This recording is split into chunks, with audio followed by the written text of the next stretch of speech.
sabe? A gente vive falando sobre a revolução dos microserviços, como eles nos deram agilidade, permitiram que equipes trabalhassem em paralelo, mas a gente fala pouco sobre o monstro que a gente criou no processo. É verdade. De repente, não temos mais uma aplicação, a gente tem uma cidade inteira de pequenos serviços, sabe? Todos gritando uns com os outros por ruas e becos digitais. É uma ótima analogia. E gerenciar o tráfego, a segurança e a saúde dessa cidade caótica virou um pesadelo. Com certeza. E é aí que entra o tema da nossa conversa de hoje, a malha de serviços, ou Service Mesh. A promessa é ser o urbanista, o sistema de trânsito e a força policial dessa nossa cidade. Exato. Mas a grande questão que fica no ar e que a gente vai tentar responder aqui é: a Service Mesh é a verdadeira domadora desse monstro de complexidade ou é só mais uma camada de burocracia complexa em cima do problema? Perfeito. Para descobrir isso, a gente mergulhou num guia técnico excelente que busca justamente desmistificar o assunto. E essa pergunta é o ponto central. Porque a primeira coisa que o material deixa claro é que isso não é só uma ferramenta nova. É uma mudança de filosofia. Uma mudança de paradigma. Isso. O tal do pulo do gato, que eles mencionam, é o desacoplamento. Um desacoplamento radical. Toda aquela lógica que os desenvolvedores tinham que, escrever em cada serviço. Tipo retentativas, criptografia. Exato. Como tentar de novo se uma chamada falhar, como criptografar a comunicação, como registrar o que está acontecendo. Tudo isso é arrancado do código da aplicação e é transferido para uma camada meio que invisível. Uma camada de infraestrutura que cuida de tudo. Ah, entendi. Então a aplicação volta a se preocupar só com o negócio, né? Só com o negócio. Certo, vamos começar a desmontar essa mágica então. Se a lógica não está mais na minha aplicação, onde ela está? O conceito central que aparece logo de cara é o de Proxy Sidecar. Isso. A ideia de ter um parceiro para cada serviço. Exatamente. Imagine que cada um dos seus microserviços ganha um assistente pessoal. Esse assistente é um outro container, minúsculo, super eficiente, que roda literalmente ao lado do seu serviço. Por isso o nome Sidecar, sabe? Como naquelas motos antigas com o carrinho do lado. Certo, faz sentido. A regra é simples. O seu serviço não tem mais permissão para falar diretamente com ninguém na rede. Ninguém. Ninguém. Se ele quer pedir uma informação para outro serviço, ele não grita pela rua. Ele sussurra no ouvido do assistente pessoal dele, o Sidecar. E esse assistente, que é um proxy, se encarrega de toda a comunicação barulhenta e perigosa lá fora. E o mais incrível que o material ressalta é que esse assistente fala todas as línguas. Quer dizer, ele é agnóstico à linguagem de programação. Isso é fundamental. A equipe de Java, a de Python, a de Go, todas elas ganham o mesmo assistente superpoderoso, com as mesmas regras, sem precisar mudar uma linha do código que escrevem. O serviço nem sabe que o assistente existe. Ele só faz o trabalho dele e pronto. Mas peraí, isso parece bom demais para ser verdade. Colocar um intermediário em toda e qualquer conversa não adiciona uma latência perceptível? Um custo de performance? Essa é a pergunta de $1 milhão e a resposta honesta é: sim, claro que adiciona. Sabia. Mas a gente está falando de microsegundos, na maioria dos casos. Esses proxies, como o Envoy, que é meio que o padrão de mercado, são escritos em C++ e são absurdamente otimizados para essa tarefa. A aposta é que para 99% das aplicações, o ganho em segurança, em observabilidade, em resiliência, paga com juros esse pequeno pedágio de latência.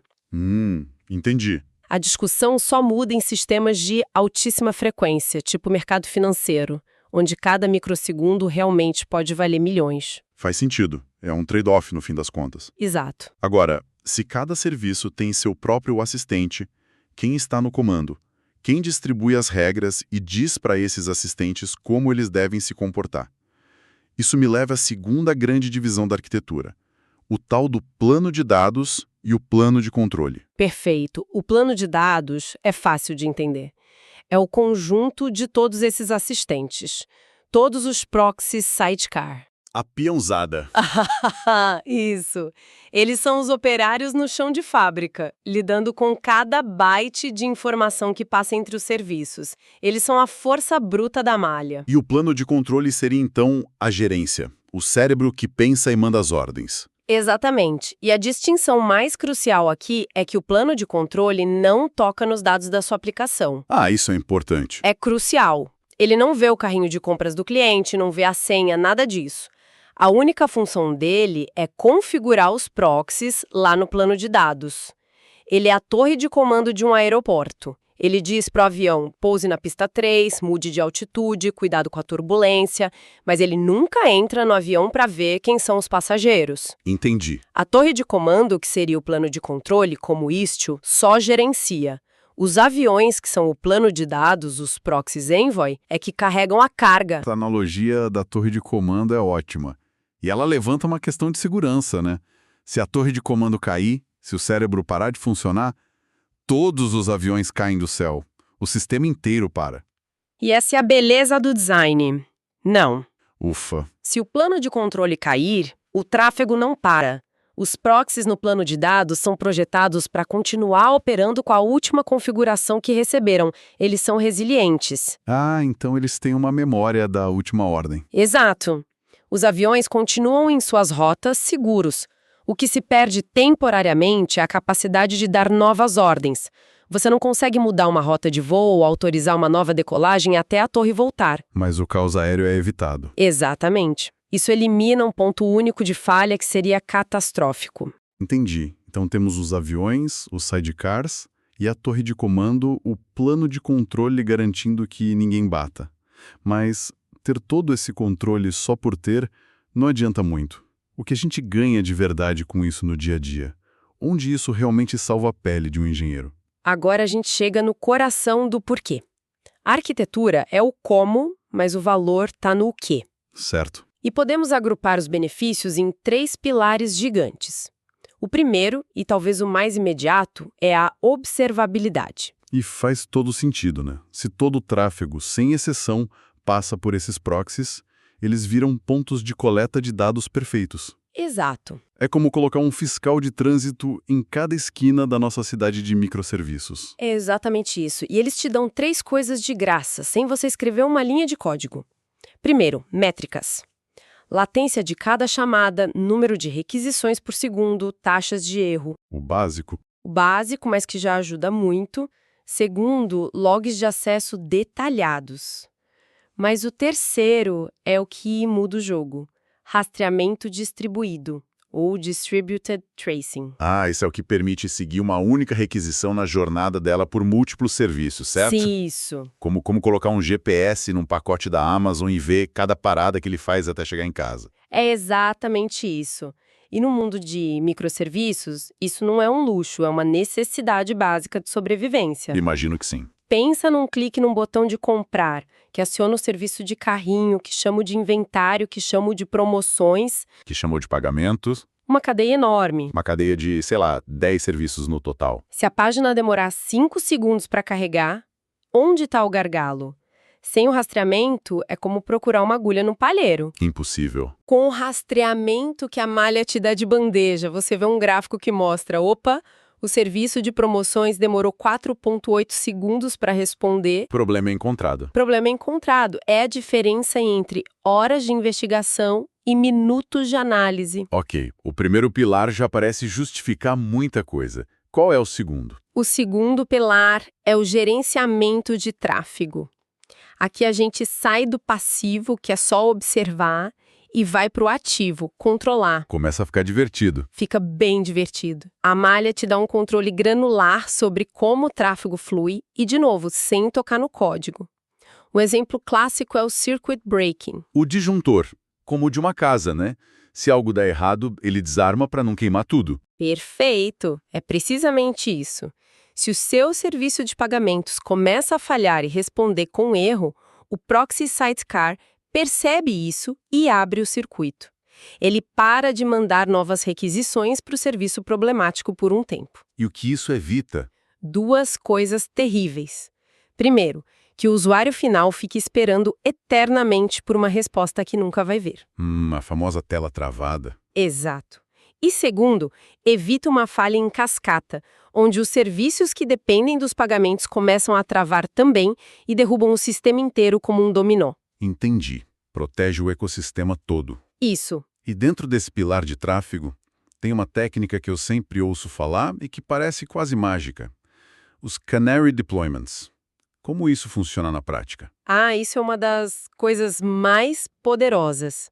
E não é só teoria, não. Pensa numa grande empresa de e-commerce na Black Friday. Cenário de pânico. Total.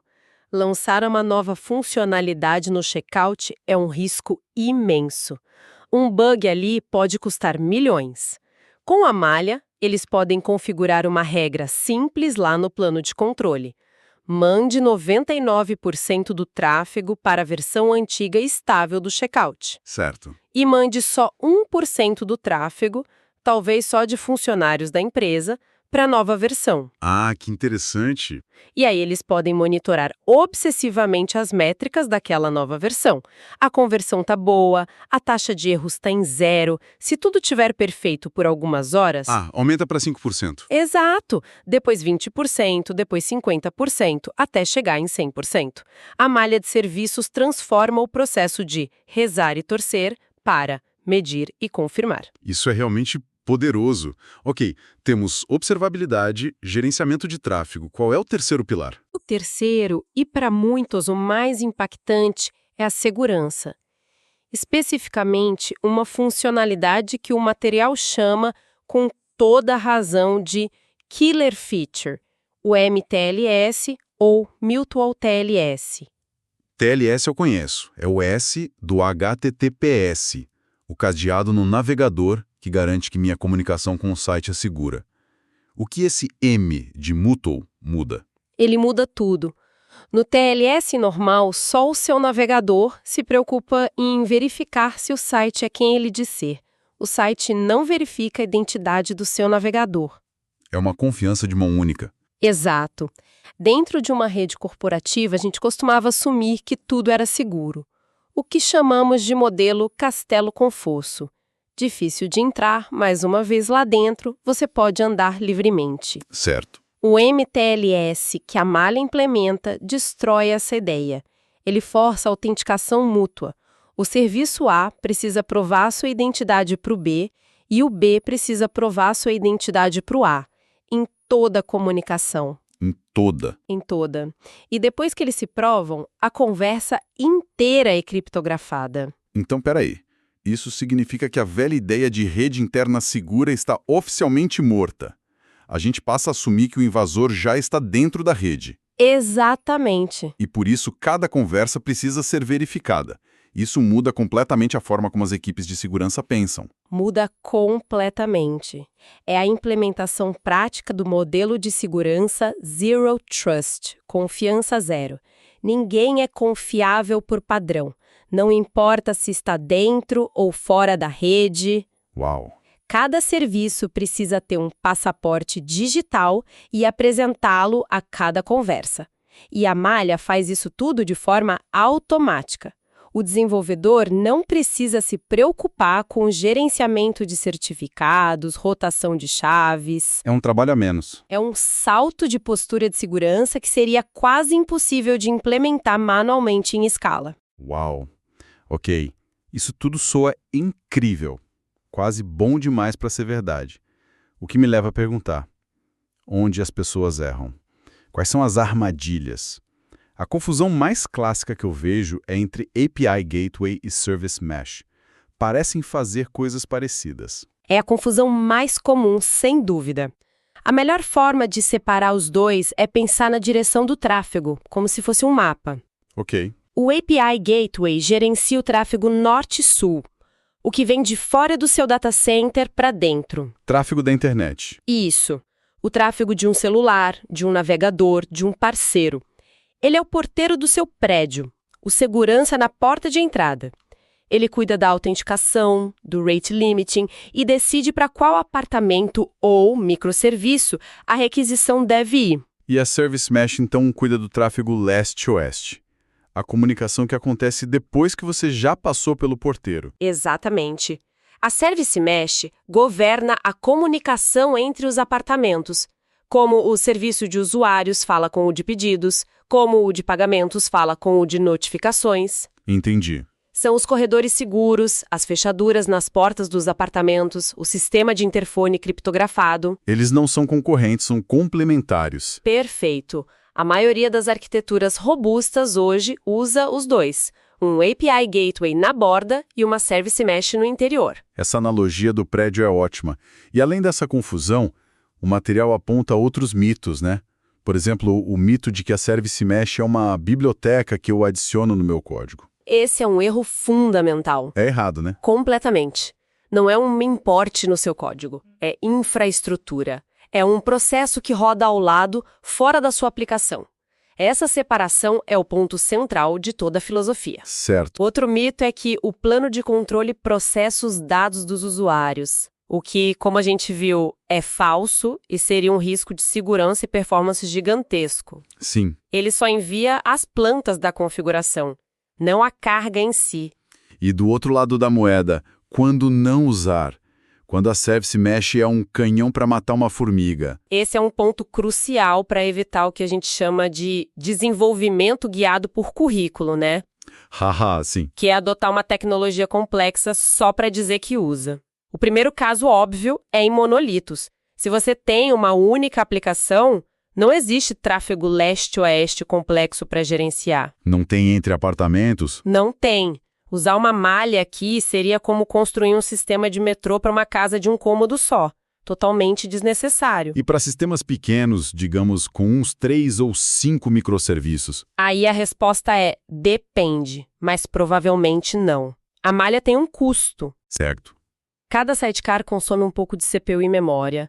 O plano de controle é mais um componente para manter, monitorar, atualizar. Para um número pequeno de serviços, os benefícios de observabilidade e segurança talvez possam ser alcançados com ferramentas mais simples. Então a complexidade da malha começa a se pagar quando? Quando o mapa da cidade se torna tão grande que é impossível para um ser humano entendê-lo sem ajuda. Quando o número de ruas e cruzamentos explode. Certo. Então, voltando à nossa pergunta inicial. A Service Mesh é a domadora do monstro da complexidade ou só mais complexidade em cima da complexidade? Eu acho que a resposta é... Ela é as duas coisas. E é por isso que é genial. Como assim? Ela adiciona uma complexidade de infraestrutura, não tem como negar. É uma peça nova e sofisticada no quebra-cabeça. Mas ela faz isso para remover e domar a complexidade caótica e distribuída que estava espalhada por dezenas de aplicações e equipes. Ah, é uma troca. É uma troca.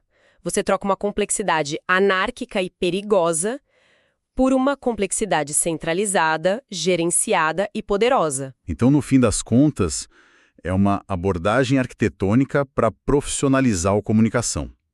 É tirar essa responsabilidade das mãos dos desenvolvedores de aplicação que já tem o suficiente com que se preocupar. E entregá-la a uma plataforma especialista no assunto. Exatamente. Os conceitos para levar daqui são esses. O padrão sidecar, como o executor. A divisão entre plano de controle, o cérebro, e plano de dados, a força bruta. Certo. E os 3 pilares de benefícios. Observabilidade, gerenciamento de tráfego e segurança. A grande ideia é essa separação de tarefas que permite que as equipes de produto foquem no produto. Perfeito. E se me permite, para fechar, quero deixar uma provocação. Hoje, o material que a gente analisou descreve perfeitamente como a malha gerencia a comunicação entre serviços de aplicação. Mas e se esse padrão se expandir? O que acontece quando a gente começar a aplicar o conceito de malha não só a serviços, mas a bancos de dados, a sistemas de cache, a filas de mensagens? E até dispositivos de IoT? Exatamente. Poderíamos estar caminhando para uma malha de dados universal, uma infraestrutura invisível que governa, protege e observa todo o fluxo de informação dentro de uma organização, não apenas chamadas de API. Uau! Isso abriria uma fronteira inteiramente nova para governança e segurança de dados numa escala que hoje a gente mal consegue imaginar.